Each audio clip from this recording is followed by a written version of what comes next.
आजादी का दर्द, एक देश का बंटवारा। 15 अगस्त 1947 इंडिया के लिए बहुत बड़ा दिन था।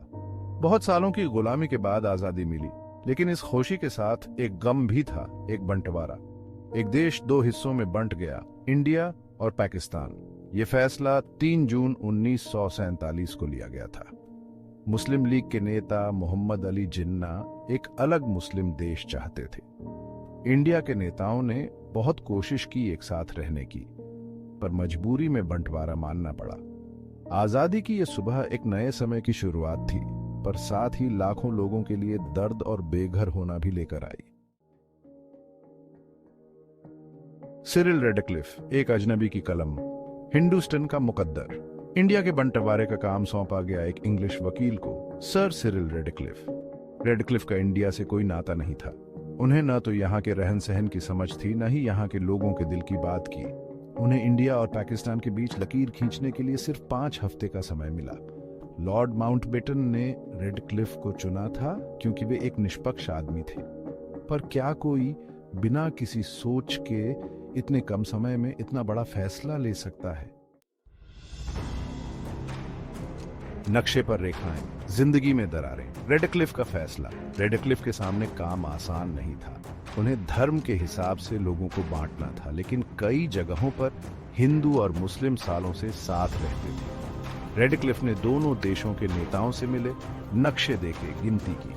आखिरकार 17 अगस्त 1947 को उन्होंने अपना फैसला सुनाया। पंजाब और बंगाल, 2 बड़े सूबे, 2 हिस्सों में बंट गए। लाहौर बंटवारे का सबसे बड़ा जख्म। लाहौर, पंजाब की राजधानी, एक ऐसा शहर था जहां सदियों से हिंदू, मुस्लिम और सिख मिलजुल कर रहते थे। रेडक्लिफ के फैसले ने लाहौर को पाकिस्तान का हिस्सा बना दिया। लाखों हिंदुओं और सिखों को रातों रात अपना घर बार छोड़कर इंडिया आना पड़ा। लाहौर की गलियां खून से भर गई। बंटवारे के दंगों में हजारों लोग मारे गए। अमृतसर, पवित्र शहर की आह। अमृतसर, सिखों का पवित्र शहर, इंडिया का हिस्सा बना, पर यहां भी बंटवारे की आग फैल गई। लाखों मुसलमानों को अपना घर छोड़कर पाकिस्तान जाना पड़ा। सिखों के पवित्र स्वर्ण मंदिर पर हमले हुए। अमृतसर, जो कभी शांति और भाईचारे का प्रतीक था, दंगों की आग में जल गया। फिरोजपुर और गुरदासपुर, खून से सनी सरहद। पंजाब के 2 और जिले, फिरोजपुर और गुरदासपुर, भी बंटवारे की भेंट चढ़ गए। फिरोजपुर अपनी उपजाऊ जमीन के लिए मशहूर इंडिया का हिस्सा बना। गुरदासपुर के 2 हिस्से कर दिए गए। पूर्वी हिस्सा इंडिया को मिला, जबकि पश्चिमी हिस्सा पाकिस्तान का हिस्सा बना। इन दोनों जिलों में भी भयानक दंगे हुए, जिसमें हजारों लोग मारे गए। आजादी की कीमत खून, आंसू और बेघर होना। इंडिया का बंटवारा दुनिया के सबसे बड़े मानव विस्थापन में से एक था। अनुमान है कि लगभग 1.5 करोड़ लोग बेघर हो गए। लाखों लोग पैदल ही सरहद पार करने पर मजबूर हुए। रास्ते में उन्हें भूख, प्यास, बीमारी और दंगाइयों का सामना करना पड़ा। बंटवारे ने लाखों परिवारों को तोड़ दिया, अनगिनत जिंदगियां बर्बाद कर दी। नेहरू, जिन्ना और माउंटबेटन विभाजन के सूत्रधार। इंडिया का बंटवारा कई नेताओं के फैसलों का नतीजा था।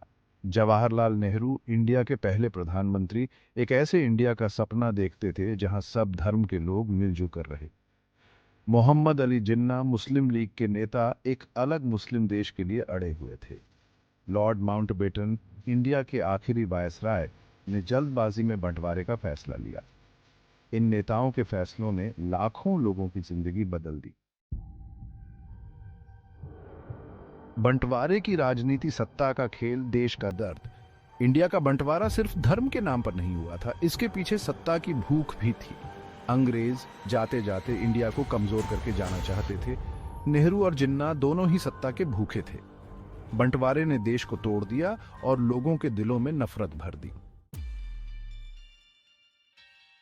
एक रेखा का साया, बंटवारे के दाग। इंडिया और पाकिस्तान के बीच खींची गई वो लकीर आज भी मौजूद है। बंटवारे के जख्म आज भी हरे हैं। दोनों देशों के बीच शक और तनाव बना हुआ है।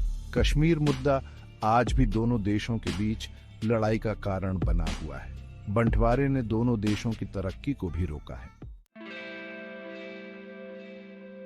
क्या कभी मिटेगा ये जख्म?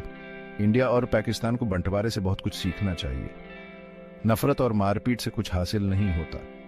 दोनों देशों को अपने झगड़े भुलाकर शांति और भाईचारे का रास्ता चुनना चाहिए।